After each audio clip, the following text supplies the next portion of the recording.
මේ කොල්ලෝ මේ අහපන් උඹට පුළුවන්ද සීදිරිස් මාමගේ බාර් එකට ගිහිල්ලා මට ගල් බෝතලයක් ඇන්ටෙන්ට.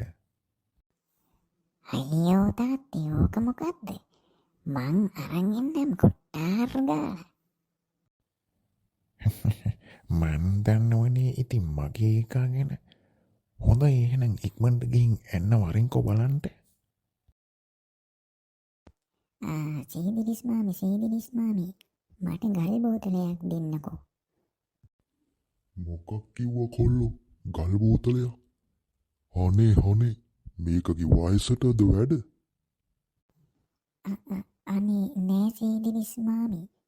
මේ ගල් බෝතලේ මට බොන්න නෙමෙයි. මේ අපේ තාත්තයි කිව්වේ මට එන්න කියලා.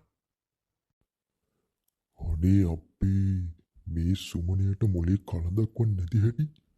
මේ මිනිහට හොඳ පාඩමක් උගන්වන්න ඕන. දැම්මම පොලිසියට කතා කරන්න ඕනේ.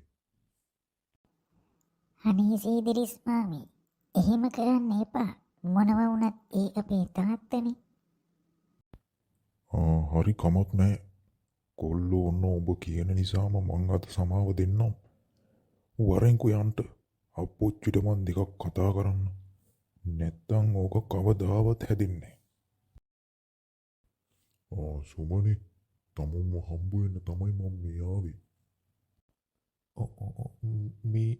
මේ අපේ මේ සීදිරිස් මුදලාලිනේ. ඇයි මේ සීදිරිස් මුදලාලි මේ අපේ කොල්ලත් එක්ක ආපහු මේ පැත්තේ? මොකද මේ පැත්තේ?